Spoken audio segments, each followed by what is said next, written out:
Have you ever stopped to wonder what actually happens to your personal information the second you book a flight? Well, today we're going to dive deep into the hidden journey your data takes every single time you travel, and what it all means for your privacy. Seriously, think about that. The moment you hit confirm, you kicked off this incredible digital chain reaction. But where does all that information actually go? And who gets to see it? Let's find out. All right, first up, your ticket, your data. It all kicks off the second you click that purchase button. So, right at the center of all this is a classic trade-off, right? On one hand, we give up our data to make travel safer and way more efficient. But in doing that, we're basically creating these giant treasure troves of personal information that become really, really tempting targets for bad actors. And look, we're talking about way more than just your name and where you're headed. This is the whole shebang. Your credit card details, your phone number, your email, even who you're flying with. And get this, even your special meal requests can give away really personal stuff like your religious beliefs. Okay, Section 2, the hidden data pipeline. This is where things get really interesting. Let's pull back the curtain and see exactly where your information flows once it leaves your screen. First, you've got something called the PNR, or Passenger Name Record. The easiest way to think about this? It's literally your trip's digital passport. It's this huge, sprawling file with pretty much everything in it. Your flight path, your contact info, even that meal choice.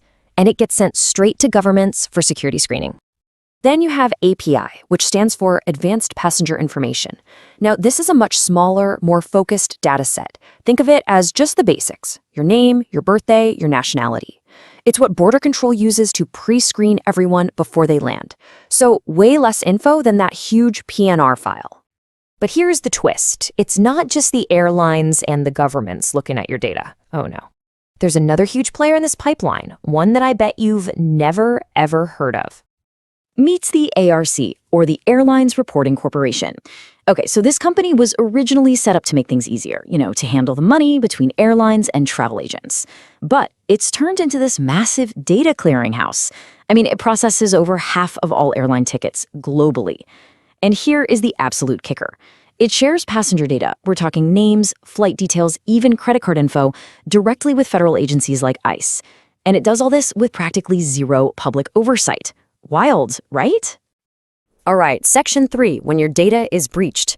I mean, with so many different companies and agencies handling your info, you have to ask, what happens when one of them messes up, when those systems fail? The consequences, they can be absolutely massive. Just look at this, 5.7 million. That's how many passengers were affected in a recent Qantas breach. And here's the really scary part. The weak link wasn't even Qantas itself. Nope.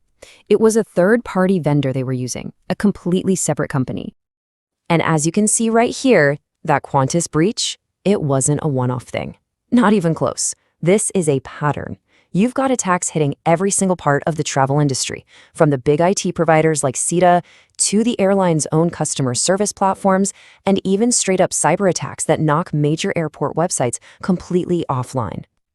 And a huge piece of this puzzle lies in this really complex supply chain.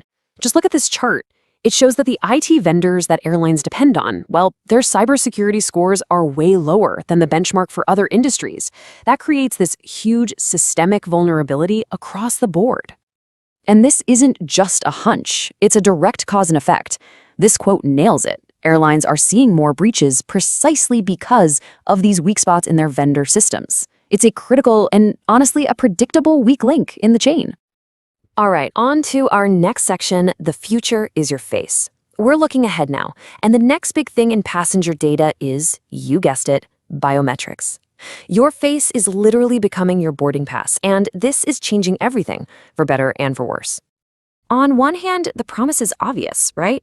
We all want faster lines and better security. But the flip side, the peril, is pretty profound. Think about it. If someone steals your password, you can change it. But if your face scan gets stolen, you can't just get a new face. That data is compromised forever. This is where strong regulations like Europe's GDPR come in, and they provide a really important test. Under these rules, an airport can't just scan your face and call it a day. You have to give explicit, active consent, and you have to stay in control of your own data. But here's the really shocking part. Most of the biometric systems being rolled out in airports today, they don't even come close to meeting that standard. Okay, Section 5, protecting your digital self. So we've talked about all these risks. What protections are actually in place? Let's break down the rules and the best practices that are designed to keep your info safe. So again, Europe's GDPR gives us a really strong model for how to do this. For instance, it flat out prohibits airlines from collecting super sensitive info on your race or religion in that PNR file. And crucially, it puts a timer on your data. It forces airlines to anonymize it after just 6 months and then delete it completely after 5 years. That's a huge deal. And this really gives us a clear roadmap for how airlines should be operating. It all starts with something called data minimization. Basically, only collect what is absolutely necessary. From there, it's all about strong encryption, making sure only the right people have access, and finally, being totally transparent with you, the passenger. But maybe the single most important thing for you to remember is this. You have rights.